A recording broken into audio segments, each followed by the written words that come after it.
Sir Revanth Reddy గారు Davos పర్యటనలో ఉన్నారు. అయితే ఈ నేపథ్యంలో రేవంత్ రెడ్డి గారి పైన కొన్ని ట్రోల్స్ అయితే రావడం చూస్తున్నాం. సో సోషల్ మీడియాలో నిన్నంతా కూడా ఆయన పైన ట్రోల్స్ వచ్చాయి. అయితే ఇంత విపరీతంగా ట్రోల్స్ రావడం గల కారణాలేంటి? ఏమై ఉంటుంది సార్? ఇక మామూలుగా రేవంత్ రెడ్డి 3 రోజుల నుంచి దావోస్లో, స్విట్జర్లాండ్లో ఉన్న దావోస్లో వరల్డ్ సమ్మిట్లో, బిజినెస్ సమ్మిట్లో పాల్గొన్నారు. ఈ సందర్భంగా ఆయన మీడియాతో, అక్కడ ఇంగ్లీష్ మీడియా, ముఖ్యంగా ఇండియా టుడే వీళ్ళతో మాట్లాడినప్పుడు ఆయన ఇంగ్లీష్లో సరిగా మాట్లాడలేకపోయాడు అనేది ప్రధానంగా ట్రోలింగ్ జరుగుతుంది. అట్లాగే దీనికి సపోర్ట్గా ఇది మన కలోనియల్ మైండు, మన ఇంగ్లీష్ రాకపోతే ఏంటి, ఇంగ్లీష్ రాకపోతే ముఖ్యమంత్రి కాకూడదా, ఆయనకి ఇంగ్లీషు రాకపోవడం ఘోరమా అన్న సమర్థన మరోవైపు. సో ఇది ఖండిస్తున్నాము అని అసలు ఏం జరిగింది అనేది మనం చూస్తే, నిజానికి ఇంగ్లీషు రాకపోవడమే ఇక్కడ ప్రాబ్లం కాదు, ఆయన మాట్లాడిన కంటెంట్ కూడా ఇక్కడ ప్రధానం. ఆయన ఏం మాట్లాడాడు, వాళ్ళు ఏమడిగారు, ప్రధానంగా వాళ్ళు ఏమడిగారంటే, జనరల్గానే కొత్తగా వచ్చాడు కాబట్టి గతంలో కేటీఆర్ వచ్చేవాడు, ఇప్పుడు మీరు వస్తున్నారు ఏంటి తేడా అని అడిగినప్పుడు, ఈయన మామూలుగా అయితే ఎవరైనా ఏం చెప్తారు, గవర్నమెంట్ మారినప్పుడు కొత్తగా నేనున్నా కాబట్టి నేను వచ్చాను అనే పద్ధతులు చెప్పకుండా అతను డూప్లికేటు నేను ఒరిజినల్ అనే పద్ధతిలో చెప్పాడు. సో ఇక్కడ అతను డూప్లికేట్ ఎందుకు అయ్యాడు, ఇతను ఒరిజినల్ ఎందుకు అయ్యాడు? సో దీని మీద ప్రధానంగా ట్రోలింగ్ జరుగుతుంది. ఇంగ్లీష్ అనేది కాదు ఇక్కడ, ఇంగ్లీష్ మీద కూడా జరిగింది, జరగలేదని కాదు. కానీ ప్రధానంగా నువ్వు దావోస్ పోయినా నీ స్ట్రీట్ లాంగ్వేజ్ మారలేదు నీది. నువ్వు ఇక్కడ స్ట్రీట్లో, వీధిలో ఒక భాష ఉంటుంది, బిజినెస్ సమ్మిట్లో ఒక భాష ఉంటుంది, ఒక కంటెంట్ ఉంటుంది.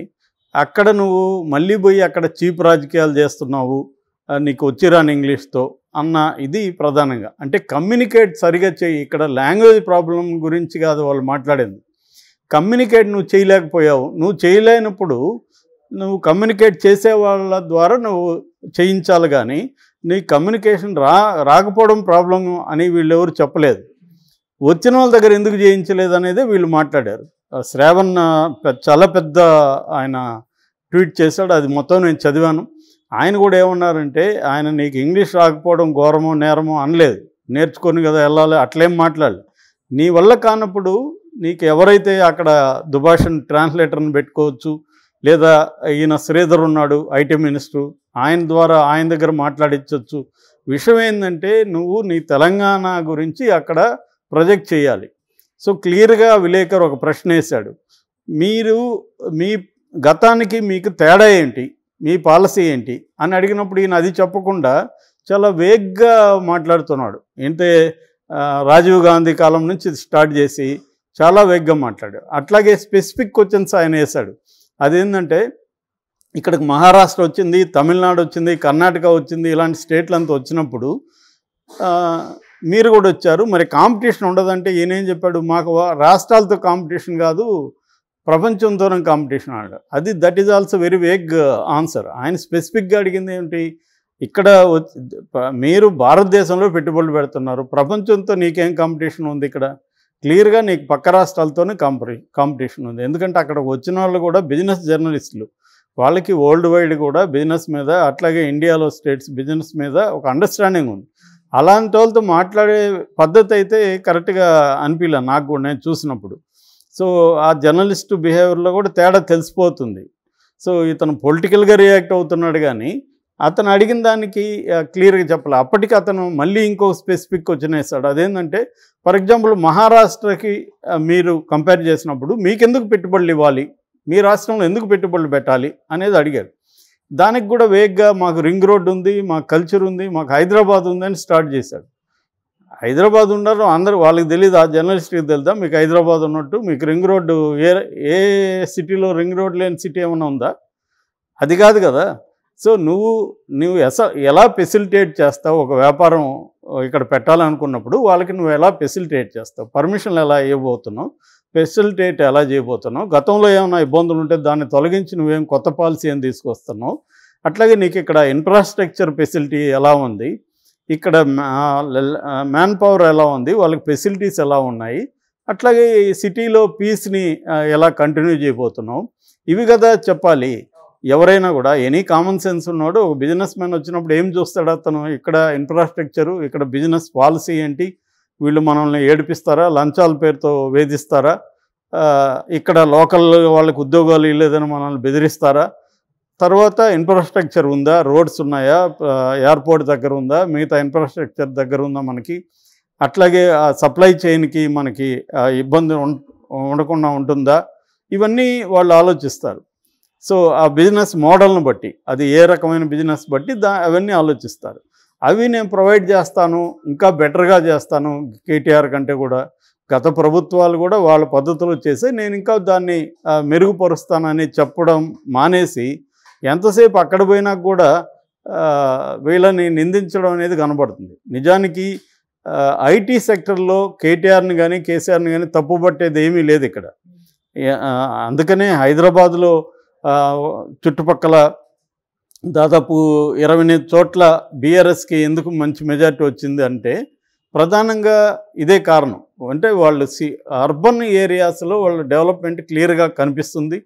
సో వాళ్ళు కేటీఆర్ కూడా చాలా బాగా శ్రమించాడు ఫ్యాక్టరీ ఇక్కడ కంపెనీస్ తీసుకురావడానికి. సో ఈ కంటెంట్లో కూడా ఆయన పూర్గా ఉన్నాడు.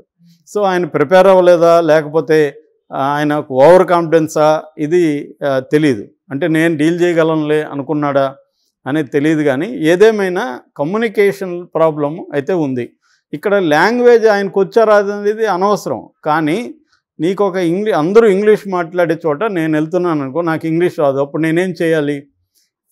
ఇంగ్లీష్ వచ్చిన వాళ్ళని పక్కన పెట్టుకోవాలి.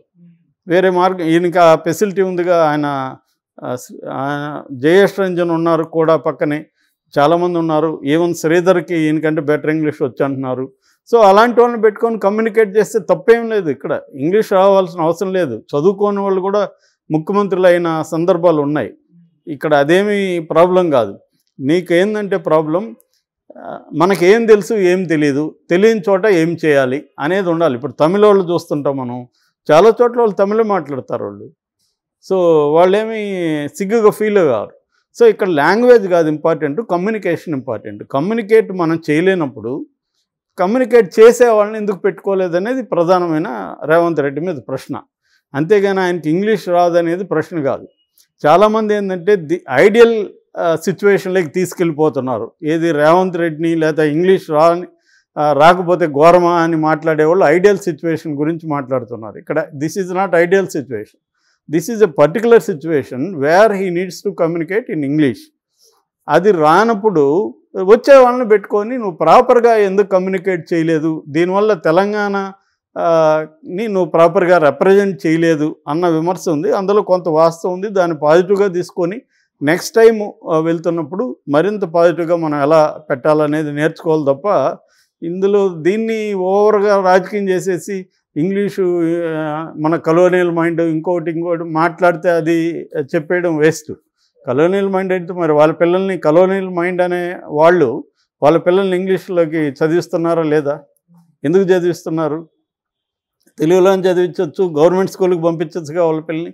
ఎవరు పంపిరు వాళ్ళు, ఈ మాట్లాడేవాళ్ళు. ఇంగ్లీష్ అయితే ఖచ్చితంగా అనివార్యం కదా ఇవాళ బతకాలంటే. అది ఓకే. నాకు ఇంగ్లీష్ రానప్పుడు ఏం చేయాలి? వచ్చిన వాళ్ళతో తీసుకెళ్ళాలి. అది చేయట్లేదు. అది మేజర్ ప్రాబ్లం. దానివల్ల ఖచ్చితంగా రేవంత్ రెడ్డికి ఇబ్బంది. అది ఇప్పుడు ఆయన ఓపెన్గా అందరూ చూశారు. ఖచ్చితంగా ఆయనకి ఇంగ్లీష్ రాదని ఇక్కడ చర్చ కాదు.